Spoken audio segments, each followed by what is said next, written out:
ಕರ್ನಾಟಕ ದಲಿತ ಸಂಘರ್ಷ ಸಮಿತಿ ಅಂಬೇಡ್ಕರ್ವಾದ ಸುಮಾರು ದಶಕಗಳಿಂದ ಶೋಷಿತರ ಪರವಾಗಿ, ಭೂಹೀನರ ಪರವಾಗಿ, ವಿದ್ಯಾರ್ಥಿಗಳ ಪರವಾಗಿ ಸಾಕಷ್ಟು ಕಾರ್ಯಗಳನ್ನು ಮಾಡ್ಕೊಳ್ತಾ ಇಲ್ಲಿವರೆಗೆ ಪ್ರೊಫೆಸರ್ ಬಲಿಕೃಷ್ಣಪ್ಪನವರ ನೇತೃತ್ವದಲ್ಲಿ ದಲಿತ ಸಂಘರ್ಷ ಸಮಿತಿಯನ್ನು ಬಂತು. ಅದರ ಮುಂದುವರೆದ ಭಾಗವಾಗಿ ಮಾವಳಿ ಶಂಕರ್ ಅವರ ನೇತೃತ್ವದಲ್ಲಿ ಕರ್ನಾಟಕ ದಲಿತ ಸಂಘರ್ಷ ಸಮಿತಿ ಅಂಬೇಡ್ಕರ್ವಾದ ರಾಜ್ಯದಲ್ಲಿ ಹಲವಾರು ಹೋರಾಟಗಳ ಮೂಲಕ ಒಂದು ಸಂಘಟನೆಯನ್ನು ಮುನ್ನಡೆಸುವಂಥ ಕೆಲಸ ಮಾಡ್ತಾ ಇದೆ.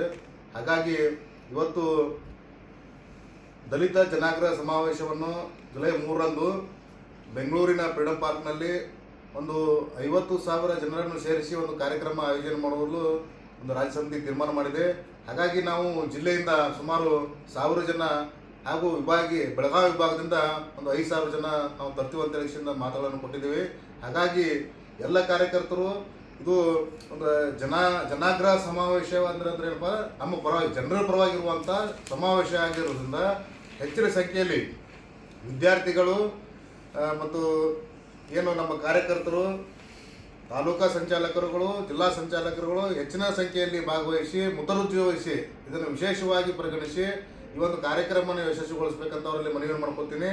ಹಾಗಾಗಿ ಇಲ್ಲಿರುವಂಥ ಹಕ್ಕೊತ್ತಾಯಗಳು ಏನಪ್ಪ ಅಂತಂದ್ರೆ ಜನಪರವಾದಂಥ ಹಕ್ಕೊತ್ತಾಯಗಳು ಇರುವುದರಿಂದ ವಿಶೇಷ ಘಟಕ ಯೋಜನೆಯಲ್ಲಿ ಹಣವನ್ನು ನಿಯಮಬಾಹಿರವಾಗಿ ಸೆಕ್ಟರ್ 24ರ ಕಾಯ್ದೆ ಉಲ್ಲಂಘಿಸಿ ಸಾರಿಗೆ ಇಲಾಖೆ ಸಿಬ್ಬಂದಿಗಳ ವೇತನಕ್ಕೆ ನೀಡಿರುವ 200 ಕೋಟಿ ರೂಪಾಯಿ ಅಧಿಕ ಹಣವನ್ನು ಮರು ವಸೂಲಿ ಮಾಡಬೇಕು, ಹಣವನ್ನು ಬಿಡುಗಡೆಗೊಳಿಸಿರುವ ಆರ್ಥಿಕ ಇಲಾಖೆ ಅಧಿಕಾರಿಗಳನ್ನು ಅಮಾನತುಗೊಳಿಸಬೇಕು ಅನ್ನುವಂಥ ಒಂದು ವಿಚಾರ ಅದ.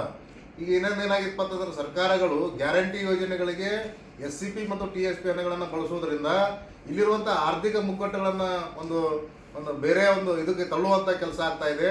ಹಾಗಾಗಿ ಆ ಸರ್ಕಾರವನ್ನು ಎಚ್ಚರಿಸುವಂಥ ಕೆಲಸ ನಾವು ಮಾಡಬೇಕಾಗಿದೆ.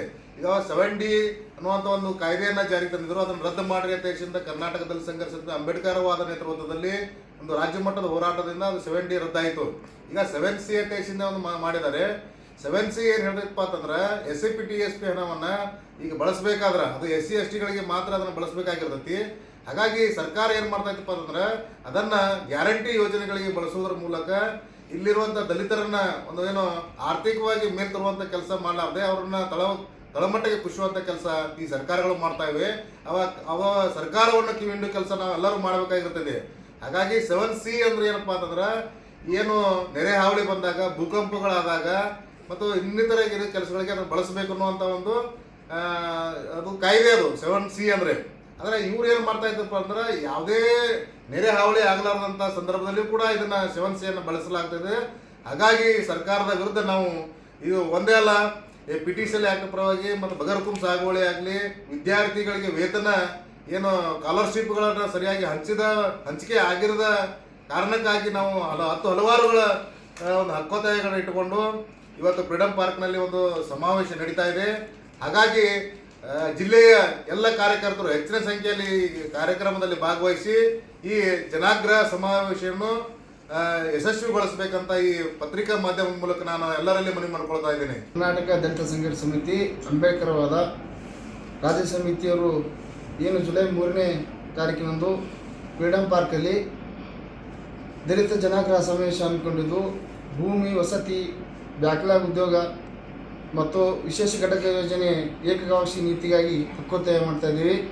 ಅದೇ ರೀತಿಯಾಗಿ ವಿಜಯಪುರ ಜಿಲ್ಲೆಯಲ್ಲಿ ಜಿಲ್ಲಾ ಸಮಿತಿ ಸಭೆಯನ್ನು ಕರೆಯಲಾಗಿದ್ದು ಪ್ರತಿ ತಾಲೂಕಿನಿಂದ ಹೆಚ್ಚಿನ ಜನಸಂಖ್ಯೆ ಅಂದರೆ 100 ಜನರಿಗಿಂತ ಹೆಚ್ಚಿನ ಜನಸಂಖ್ಯೆ ಕರ್ಕೊಂಡು ಬಂದು ವಿಜಯಪುರ ಜಿಲ್ಲೆಯಿಂದ 1000ಕ್ಕಿಂತ ಹೆಚ್ಚು ಜನರನ್ನು ಈ ಒಂದು ಸಮಾವೇಶದಲ್ಲಿ ಭಾಗವಹಿಸಿ ಯಶಸ್ವಿಗೊಳಿಸಲು ನಿರ್ಧರಿಸಲಾಗಿದ್ದು, ಅದೇ ರೀತಿಯಾಗಿ ಇವತ್ತು ಸಿಂದಗಿ ತಾಲೂಕಿನಲ್ಲಿ ಆಗಮಿಸಿ ಈ ಒಂದು ಸಮಾವೇಶಕ್ಕೆ ಸಿಂದಗಿ ತಾಲೂಕಿನಿಂದ 100ರಿಂದ 200 ಜನಸಂಖ್ಯೆಯನ್ನು ಕರೆತರುವಂಥ ಕೆಲಸ ಎಲ್ಲ ನಮ್ಮ ಕಾರ್ಯಕರ್ತರು ಅಂಬೇಡ್ಕರ್ವಾದ ದಲಿತ ಸಂಘರ್ಷ ಸಮಿತಿ ಅಂಬೇಡ್ಕರ್ವಾದ ಕಾರ್ಯಕರ್ತರು ಮಾಡಬೇಕಂತ ತಿಳಿ ಹೇಳಲಾಗಿದ್ದು, ಈ ಒಂದು ಹೋರಾಟವನ್ನು ಫ್ರೀಡಂ ಪಾರ್ಕದಲ್ಲಿ ಹಮ್ಮಿಕೊಂಡಿದ್ದು ವಿಶೇಷ ಘಟಕ ಯೋಜನೆ ಹಣವನ್ನು ನಿಯಮಬಾಹಿರವಾಗಿ ಸೆಕ್ಷನ್ 24ರ ಕಾಯ್ದೆ ಉಲ್ಲಂಘಿಸಿ ಸಾರಿಗೆ ಇಲಾಖೆ ಸಿಬ್ಬಂದಿಗಳಿಗೆ ವೇತನ ನೀಡಿರುವ 200 ಕೋಟಿ ಅಧಿಕ ಹಣವನ್ನು ಮರು ವಸೂಲಿ ಮಾಡಬೇಕಂತ ಇಂಥ ಒಂದು ಹಲವಾರು ವಿಷಯಗಳನ್ನು ಇಟ್ಟುಕೊಂಡು ಸರ್ಕಾರದ ಮೇಲೆ ಒತ್ತಡ ಹೇರ್ತಾ ಇದ್ದೀವಿ. ಅದಕ್ಕಾಗಿ ಈ ಒಂದು ಸಮಾವೇಶಕ್ಕೆ ಹೆಚ್ಚಿನ ಸಂಖ್ಯೆ ಬರಬೇಕಂತ ಕೇಳ್ಕೊತಾ ಇದ್ದೀವಿ.